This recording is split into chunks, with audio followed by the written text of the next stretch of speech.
हुकूमत गिराने के ज़िम्मेदार ये वही सिद्धरामैया हैं जिन्होंने आज ट्वीट करके इल्ज़ाम लगाया कि बीजेपी की बी टीम है।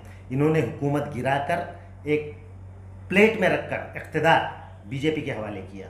अब hello everyone and welcome to our channel mass media बसवा कल्याण।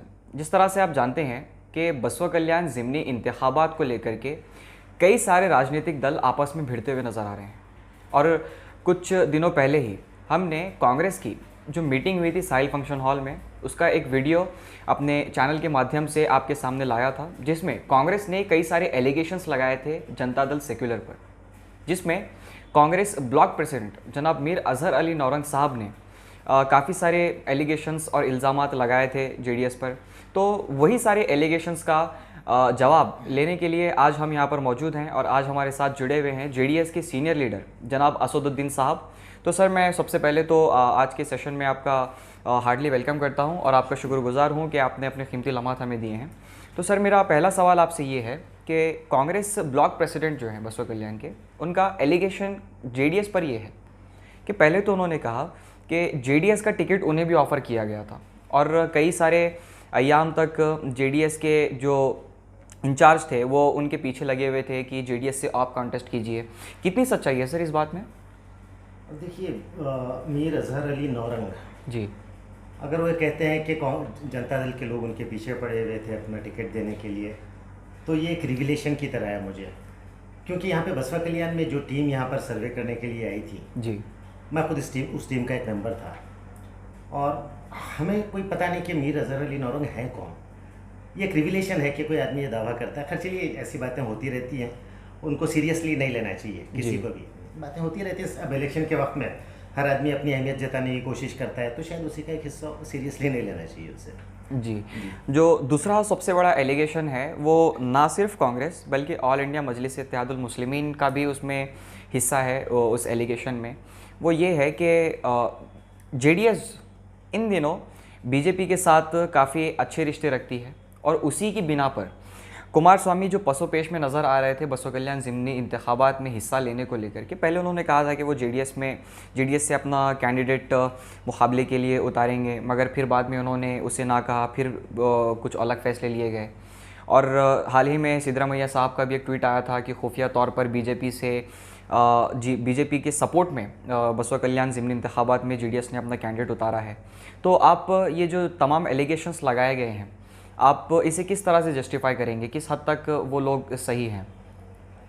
अब देखिए, कांग्रेस का एक मसला ये है कि वो लोग उन लोगों के पास माइनॉरिटीज़ के लिए किए हुए कामों को दिखाने के लिए कुछ है नहीं जी, जिससे वो माइनॉरिटीज़ को अट्रैक्ट कर सकें अपनी तरफ। जी, तो अब उनकी एक हैबिट बन गई है कि भाई बीजेपी क्या करती है, बीजेपी बहुत ज़्यादा जो है ना एंटी माइनॉरिटीज़, एंटी दलित जो है ना काम करती है। अब उसके बाद कांग्रेस अपना जो है ना अपने हथकंडे शुरू कर देती है और वो डराने लगती है बीजेपी से। जी, और ये कहती है कि भाई देखो, बीजेपी आ जाएगी, बीजेपी को रोकना है और ये सिर्फ तुम्हारी जिम्मेदारी है कि सेक्युलरिज्म को बाकी रखना तुम्हारी जिम्मेदारी है। सेक्युलरिज्म को बचाना है, आप हमारे पास आ जाओ, हमें रोक दो। अब एमआईएम, खैर वो भी बेचारे कहते हैं तो ठीक है, इलेक्शन का ज़माना है, इल्ज़ामात लगाते रहते हैं लोग, लेकिन मैं ये कहना चाहूँगा कि आवाम बुनियादी तौर पर हक़ाइक़ को देखें। अब बीजेपी की भी अगर बी टीम जेडीएस है, तो मेरा सवाल ये है कि पिछली दफ़ा जब राहुल गांधी से इन्होंने पहली दफ़ा कहलवाया कि भाई अपना जेडीएस बीजेपी की बी टीम है, इलेक्शन से पहले, जनरल इलेक्शन से पहले बहुत ज़्यादा उन्होंने ढंढोरा पीटा, लेकिन हुआ क्या? इलेक्शन के रिजल्ट्स आए। रिजल्ट्स आने के बाद कुमार स्वामी के दरवाजे पर यही कांग्रेसी लीडर्स आ गए जी, और हाथ जोड़कर कहा कि भाई हम अलायंस करना चाहते हैं, आप हमारे अलायंस पार्टनर बनिए। मेरा सवाल ये है कि जेडीएस अगर बीजेपी की बी टीम थी तो आपने हुकूमत क्यों बनाई हमारे साथ? जी, हुकूमत बनाना नहीं चाहिए था, अलायंस में आना नहीं चाहिए था। अब दूसरी बात ये है कि हुकूमत बनी, अलायंस की हमने जो है ना सेक्युलर अक़दार की बरकरारी के लिए हमने जो है ना वो बात मानी, अलायंस में हुकूमत बनी, लेकिन बाद में नतीजा जो हुआ, हुकूमत गिराने के ज़िम्मेदार ये वही सिद्धरामैया हैं जिन्होंने आज ट्वीट करके इल्ज़ाम लगाया कि बीजेपी की बी टीम है। इन्होंने हुकूमत गिराकर एक प्लेट में रखकर इक़्तिदार बीजेपी के हवाले किया। अब इनके जितने फॉलोअर्स थे, कट्टर फॉलोअर्स, वो तमाम के तमाम बगावत करके बीजेपी में चले गए और उसके बाद कई बार ये इल्ज़ाम इन पे लगे कि इन्होंने ही ये सारा स्टेज मैनेज प्लान एग्जीक्यूट किया और अपने जो है ना फॉलोअर्स के ज़रिए इस हुकूमत को गिरा दिया। जी। हुकूमत को गिराकर इन्होंने बीजेपी को इख्तियार में लाया। तो दरअसल मैं ये कहना चाहूँगा कि यही लोग जो इल्ज़ाम लगा रहे हैं दरअसल यही बीजेपी की भी टीम है। अदरवाइज़ अगर ये हमारी हुकूमत बाकी रहती, सीए और एनआरसी के जब प्रोटेस्ट हो रहे थे उस वक्त में कई स्टेट्स ने सीए एनआरसी के खिलाफ में रेजोल्यूशंस असेंबली में पास किए। जी। अगर ये हुकूमत सिद्धरामैया साहब न गिराते तो कर्नाटका में भी एक हुकूमत होती जो इसके खिलाफ में काले क़वानीन के खिलाफ एक रेजोल्यूशन पास करवाती। तो सिद्धरामैया साहब का रिकॉर्ड सारी दुनिया जानती है। सिद्धरामैया साहब ने अपनी इस ट्वीट में बड़ी चालाकी से कांग्रेस की जो पर्टिकुलर जहनीत है, जो हथियार वो एक अरसे से यूज़ करते आ रहे हैं, इस ट्वीट में भी इन्होंने अपने उस हथियार का इस्तेमाल किया है। इस ट्वीट में उन्होंने शुरुआत में ये लिखा है कि बसवा कल्याण मत क्षेत्र में तकरीबन 40,000 माइनॉरिटी वोटर्स हैं। ये डेलिबरेटली मुसलमानों की तादाद को कम बताकर उन्हें टिकट से महरूम करने की जो साजिश रची जाती है, पहले से रची जाती रही है, ये उसी का एक हिस्सा है। मुसलमानों को ये बताना कि भाई तुम जीत नहीं सकते हैं क्योंकि तुम्हारे सिर्फ 40,000 वोट हैं, जबकि मुसलमान वोटर्स की तादाद यहाँ 60,000 से ज़्यादा है। डेलिबरेटली इनको कम बताया जाता है ताकि मुसलमान अपने कभी टिकट की दावेदारी ना करें। और इसके साथ में अब मेरा सवाल ये है कि भाई ठीक है, जो भी है मुसलमानों के वोट जो है ना बांटने के लिए हो रहा है। मेरा सवाल ये है कि अगर हमारी पार्टी ने, कुमार स्वामी ने, एक मुसलमान को जब वो टिकट दे सकते हैं तो आप क्यों नहीं दे सकते? क्या आपके पास यसरब अली क़ादरी कैंडिडेट की हैसियत से मौजूद नहीं थे? क्या पिछले इलेक्शंस में उन्होंने टिकट की दावेदारी नहीं की थी? यसरब अली क़ादरी साहब से हटकर कोई और भी मुस्लिम लीडर्स हो सकते हैं, आपने उन्हें टिकट नहीं दिया। आप खुद किसी को मुसलमान को टिकट नहीं दोगे, कोई और पार्टी अगर मुसलमान को टिकट देती है तो आप फौरी उसके बाद इल्ज़ाम लगाओ कि भाई ये वोट डिवाइड करने की कोशिश है। आप पहले तो मुसलमानों को एहसास कमतरी में मुब्तला करते हो, कांग्रेस के सारे लोग, उन्हें उन जितने वोटर्स हैं उनसे कम तादाद बताई जाती है, उन्हें बीजेपी का डर बताया जाता है। और उसके बाद कभी कभी आप टिकट दे देते हो एक आध मुस्लिम को, तो उसके बाद आपका कैडर, आपकी लीडरशिप उसको जिताने के लिए काम नहीं करती है, जो आपने जहांगीर अली एडवोकेट साहब के साथ किया। बहुत ही कम वोट उनको पड़े। क्या वजह है कि एक मुसलमान को जब आप टिकट देते हैं तो इतने कम वोट मिलते हैं, लेकिन उसके बाद फिर किसी आप अगले इलेक्शन में किसी जो है नॉन मुस्लिम को देते हैं तो बहुत ज़्यादा वोट लेता है। ये दरअसल इस बात को दर्शाता है कि कांग्रेस अगर कभी टिकट देती भी है किसी मुस्लिम को तो वो बराए नाम देती है, उसे जिताने के लिए नहीं देती। और अगर कहीं कोई मुस्लिम कैंडिडेट कामयाब भी हो जाता है, एमएलए बन जाता है, तो हाल ये होता है कि आप उस एमएलए के पर काटने की कोशिश करते हैं। आप देखिए हर कॉन्स्टिट्यूंसी में एमएलए अपने इलाके में म्यूनसिपल कॉरपोरेशन या म्यूनसिपल काउंसिल वगैरह के बारे में फैसले खुद लेता है क्योंकि उसकी कॉन्स्टिट्यूंसी है। जब यही काम मैसूर म्यूनसिपल कॉरपोरेशन में उन्हीं के एमएलए तनवीर सेठ करते हैं, अलायंस के मामले में अपने तौर पे एक फैसला लेते हैं और वो जनता दल एस के साथ जो है ना अलायंस करके मेयर और डिप्टी मेयर का पोस्ट शेयर करते हैं जेडीएस और कांग्रेस। तो उसके बाद क्या होता है, तनवीर सेठ साहब को पार्टी से नोटिस भेजी जाती है। एक मुसलमान एमएलए और उसकी इतनी हिम्मत कि अपने तौर पे फैसले करने लगे, तो उसके बाद उन्हें नोटिस भेजी जाती है। वहाँ पे एक तमाशा खड़ा होता है, पूरा अखबार और अपना इलेक्ट्रॉनिक मीडिया के न्यूज़ चैनल्स वगैरह गवाह हैं। तो मेरा इल्ज़ाम सीधा सीधा ये है कि सिद्धरामैया साहब बजाय किसी को बी टीम सी टीम कहने के, आप खुद अपने सेक्युलर क्रेडेंशियल्स पर गौर कीजिए, आप साबित कीजिए कि आप सेक्युलर हैं। ये इल्ज़ाम तराशियाँ या कांग्रेसियों का बहुत पुराना तरीका है। मैंने इसको काउंटर करके जब मीर अजहर अली नौरंग साहब को कहा कि आप ही के पार्टी के एक बहुत सीनियर लीडर हैं सीएम इब्राहिम साहब, उन्हीं का हाल ही में बयान आया था कि कांग्रेस में माइनॉरिटीज़ को मौका नहीं मिलता है, तो उन्होंने इसको इस तरह से जस्टिफाई किया कि हर शख्स का हर पार्टी में एक वक्त होता है। जैसे उन्होंने अपनी बात बताई कि मैं कांग्रेस में 40 साल से हूँ और तो होना तो ये चाहिए था कि मुझे एमएलए कैंडिडेट के लिए मौका दिया जाए, मगर मैं नहीं मांग रहा हूँ क्योंकि मेरा एक वक्त था जो अब चला गया है। तो उन्होंने इस किस्म से उसको जस्टिफाई किया कि हर किसी का एक वक्त होता है। ये बेचारे माइनॉरिटी लीडर्स की प्रॉब्लम यही है जी। कांग्रेस में उनको इस तरह से ट्रीट किया जाता है, इस तरह से रखा जाता है कि ये बेचारे बड़े ख्वाब देख ही नहीं सकते। ख्वाब देखने की इनकी सलाहियतें ख़त्म हो जाती हैं जिस तरह से इन्हें ट्रीट किया जाता है। वक्त आता है एक पर्टिकुलर वक्त, 2 महीने का, 4 महीने का या 20 साल के बाद, 25 साल के बाद। ये वक्त सिर्फ माइनॉरिटी लीडर्स को ही वक्त का इंतज़ार करना क्यों पड़ता है? सिद्धरामैया साहब का वक्त कितने ज़माने से चल रहा है और कितने लंबे अरसे तक चल रहा है। उनके मुस्तकबिल के ख्वाब अभी ख़त्म नहीं हुए हैं, वो फिर से चीफ मिनिस्टर बनना चाहते हैं। DK शिव कुमार हो, दीगर तमाम का देख लीजिए, तो बेचारे माइनॉरिटी के लीडर्स को ही वक्त का इंतज़ार क्यों करना पड़ता है? और जब वक्त आता भी हो तो बहुत ही मुख्तसर वक्त आता है, कुछ महीनों का, कुछ सालों का। ये ऐसे क्यों होता है? और अगर हम माजी में चले जाएं तो याद रखिए, हिंदुस्तान की सारी तारीख में सिर्फ कांग्रेस ही एक ऐसी हुकूमत है जिसने 1963 में, जब जवाहरलाल नेहरू यहाँ के जो है ना वज़ीर आज़म थे, इन्होंने रिपब्लिक डे की परेड में RSS की कॉन्टिजेंट को जो है ना वहाँ पर इनवाइट किया था।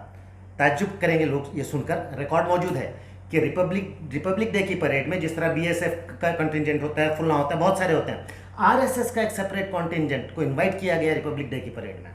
ये कांग्रेस का किरदार रहा है, ये इनके सबसे बड़े लीडर जवाहरलाल नेहरू का किरदार रहा है। खैर चलिए, अभी तो ये इलेक्शन शुरू हुआ है, इस तरह के कई इल्ज़ाम ये लगाते रहेंगे, और जैसे जैसे ये इल्ज़ाम लगाते रहेंगे, कांग्रेस का सारा सियाह माजी, पूरा काला जो है ना पास्ट हम दुनिया के सामने लाएंगे। अभी तो ये शुरुआत है, ये इल्ज़ाम लगाते रहेंगे और ये सिलसिला चलता रहेगा। लेकिन एक बात मैं फिर वाज़ेह करना चाहता हूँ कि जनता दल सेक्युलर किसी की भी टीम नहीं है। हम कांग्रेस से भी उतनी ही दूरी रखते हैं जितनी दूरी हम BJP से रखते हैं। हमारे लिए दोनों पार्टियां एक ही सिक्के के दो रुख हैं। जी, एक सवाल तो नहीं, मगर मैं ऐसे ही जनरली आपसे पूछ रहा हूँ कि JDS यसरब अली साहब को अप्रोच हुई थी या यसरब अली साहब JDS को अप्रोच हुए थे? नहीं, देखिए, यसरब अली साहब JDS को अप्रोच नहीं हुए जी। यसरब अली साहब के बारे में हमने स्टडी की, इंक्वायरी की जी। कुमार स्वामी ने एक चीज़ तय कर ली थी कि बसवा कल्याण के बाई इलेक्शन में हम एक मुस्लिम को टिकट देंगे। जी। उसके बाद में, अब सीधी बात है, इलेक्शन जब हम लड़ते हैं तो जीतने के लिए लड़ते हैं। जी बिल्कुल। उसके बाद एक सर्वे हुआ, सर्वे में बहुत सारे पहलुओं पर गौर किया गया, और उसके बाद में हमारी नज़र में डॉक्टर यसरब अली कादरी आए, क्योंकि कांग्रेस उनके साथ नाइंसाफ़ी करती आ रही थी। जी। पिछले 15-18 सालों में जब भी इन्होंने टिकट का डिमांड किया, कांग्रेस ने इनको बहुत इस्तेमाल तो किया, लेकिन कभी भी इनको टिकट नहीं दिया। तो उसके बाद हम यसरब अली साहब से अप्रोच हुए, बातचीत हुई, इनिशियल बातचीत। उसके बाद में ये तैयार भी नहीं थे, फिर बाद में थोड़ा सा इन्होंने जो है ना अपना कुछ आमादगी दिखाई। उसके बाद कुमार स्वामी साहब ने से इनकी बात हुई, और डॉक्टर खमरुज़्ज़मा इनामदार जो गुलबर्गा के हैं जी, वो खुद भी एक एस्पिरेंट थे। जी। अब उन्होंने भी कुछ असेसमेंट्स किए, और उसके बाद खुद उन्होंने भी नाम प्रपोज किया कि यसरब अली कादरी साहब मुझसे बेहतर उम्मीदवार होंगे।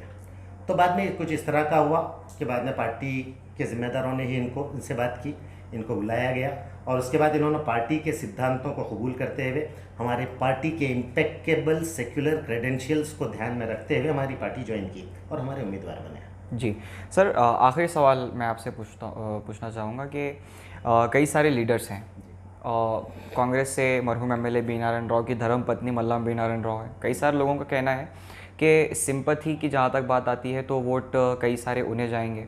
तो वहीं BJP से शरणु सलगर साहब हैं, तो उनके मुताल्लिक़ लोगों का कहना है कि लॉकडाउन में उन्होंने कई सारे गरीब लोगों की मदद की थी।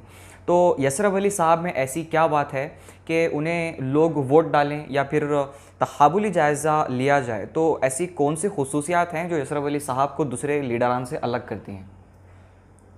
देखिए, यसरब अली कादरी साहब और वर्सेस ये दोनों कैंडिडेट जी। जहाँ तक कांग्रेस की कैंडिडेट, खातून कैंडिडेट का सवाल है, इलेक्शंस जो है ना किसी की हमदर्दी वगैरह की बुनियाद पर वोट हासिल नहीं किए जा सकते। जी। आवाम वोट देने से पहले सोचते हैं, गौर व फिक्र करते हैं कि कौन जो है ना हमारा बेहतर नुमाइंदा बन सकता है। जी। अब उस बुनियाद पे जो है ना फैसले होते हैं। यसरब अली साहब का एडवांटेज ये है कि he is a very down to earth person, बहुत ही हम्बल इंसान, जी। बहुत हम्बल इंसान है। आवाम की खिदमत करने का जज्बा उनके नस नस में जो है ना भरा हुआ है।